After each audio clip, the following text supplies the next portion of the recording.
नमस्कार दोस्तों बात करते हैं खेसारी लाल यादव के बारे में। दोस्तों खेसारी लाल यादव का ढाका में एक स्टेज शो था। दोस्तों इस स्टेज शो में इतना बड़ा कांड हो गया है कि आप जानकर एकदम आप दंग रह जाइएगा कि ऐसा कुछ भी हो सकता है वो खेसारी लाल के स्टेज शो में।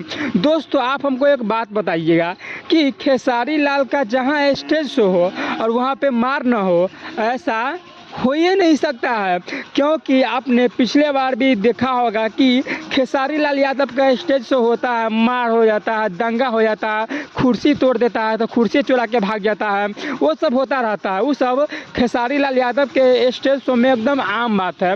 दोस्तों उसी बार same to same copy paste हो गया, यानी कि उस बार भी इतना ज़्यादा मार हो गया कि पूरा दंगा उंगा पूरा हो गया।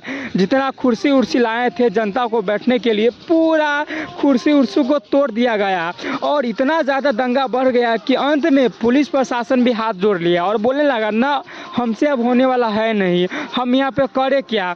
तो अंत में पुलिस प्रशासन भी छोड़ के चला गया और जब ये पुलिस प्रशासन छोड़ के जब चला गया, दंगा और बढ़ गया।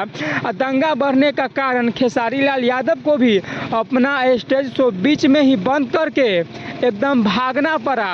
अगर खेसारी लाल यादव एक आध घंटा अगर कहूँ यहाँ पे रुक जाते, आदमी का मर्डर हो जाता, मर्डर। तो यही सब देखते हुए खेसारी लाल यादव भी बोले कि ना, अब हम रहेंगे तो और बवाल हो जाएगा, हम चले जाएंगे तो हो सकता है दंगा शांत हो जाएगा। क्योंकि दंगा कब है, जब तक हम हैं, जब तक यहाँ पे पब्लिक है। हम चले जाएंगे, पब्लिक भी आराम से अपना अपना घरे चले जाएंगे। यही सोचते हुए खेसारी लाल यादव ने अपना स्टेज शो बीच में ही बंद किए और अपने होटल की ओर रवाना हो गए। और दोस्तों हुआ कुछ ऐसा भी, जैसे ही खेसारी लाल यादव होटल की ओर रवाना हुए, वहाँ पे जितने भी दर्शक, जितने भी जनता, जितने भी खेसारी लाल यादव के फैंस आए हुए थे इस शो को देखने, वो भी अपने अपने घर की ओर प्रस्थान कर गए और दंगा यहीं पे जाके ख़त्म हो गया।